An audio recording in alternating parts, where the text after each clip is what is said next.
नमस्कार साथियों, स्वागत है आप सभी का एग्जाम टॉपर में। तो दोस्तों, आज का जो हमारा टॉपिक होने वाला है त्रिकोणमिति। त्रिकोणमिति में हम देखेंगे कि मान पर आधारित प्रश्न को कैसे हल किया जाता है। तो दोस्तों, आपको 8.2 एक्सरसाइज को बनाने से पहले मान को अच्छी तरह से याद कर लेना है। जब मान आपका अच्छी तरह से याद होगा, जब ही जाकर यह चैप्टर आपका कंप्लीट होगा, अन्यथा इस चैप्टर आपको थोड़ा भारी लगेगा, याद बनेगा ही नहीं।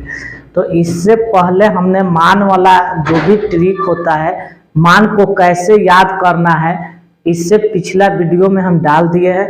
तो दोस्तों चलिए स्टार्ट करते हैं। तो दोस्तों, हमने 3 मान को लिख दिया है। आपको 6 त्रिकोणमिति अनुपात में 6 मान को याद करना होता है, लेकिन हमने यहाँ पर 3 मान लिख दिए। 3 मान में उल्टा कर दिया जाता है, जैसे कि साइन का जो उल्टा होता है कॉसेक थीटा होता है, फिर कॉस का जो उल्टा होता है सेक थीटा होता है, टैन का उल्टा जो होता है कॉट थीटा। तो शुरुआत में होता क्या है कि इसका मान बच्चे को याद नहीं होता है, जिसके कारण से उसको समझने में बहुत तकलीफ होता है। तो यहाँ पर हम मान 3 त्रिकोणमिति अनुपात का मान दे दिए हैं, और इस मान को हम अगर याद कर लेंगे तो ये आपको आसानी से बन जाएगा। जोड़ घटाव की तरह होता है, इसमें कुछ नहीं होता है इस चैप्टर में, और सबसे आसान टॉपिक भी है। तो दोस्तों, हमारा क्वेश्चन है कि साइन 60 डिग्री, यहाँ कोई साइन नहीं है तो यहाँ गुना हो जाएगा, cos 30 degree plus sign 30 degree into cos 60 degree का मान क्या होगा। पहला नंबर क्वेश्चन हमारा यही है। तो दोस्तों, इसके लिए सबसे पहला काम होना चाहिए कि साइन 60 का जो मान है हमको लिख लेना है दोस्तों। तो हम देखेंगे कि यहाँ पर साइन थीटा है और साइन 60 का जो मान है √3/2। देखिए यहाँ पर हमारा साइन थीटा है और साइन थीटा का जो मान दिया हुआ है √3/2।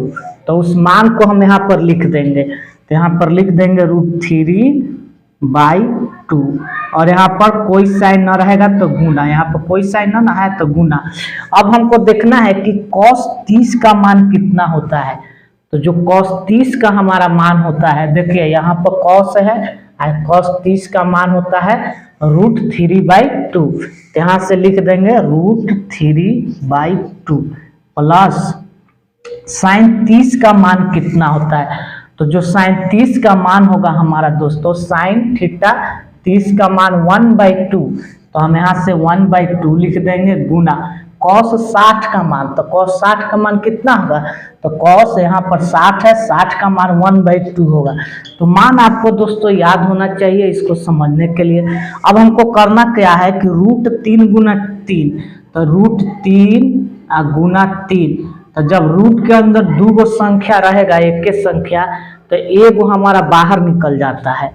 तो यहाँ पर 2 रूट वाला है, एक के संख्या है, तो यहाँ पर 3 हो गया। 2 गुना 2 कर देंगे तो ये कितना हो जाएगा, 4 हो जाएगा। फिर देख रहे हैं 1 गुना 1 करेंगे, तो 1 गुना 1 करेंगे तो हमारा कितना आएगा, 1 आएगा, और ये 2 गुना 2 करेंगे तो 4 आएगा। अब इसके बाद हमको करना क्या है कि इसका हमको एलसीएम ले लेना है। तो 4 और 4, अब जैसे कि 4 रहे चाहे कितना भी 4 है, तो जब एलसीएम का बात है तो इसका एलसीएम में 1 4 आ जाएगा।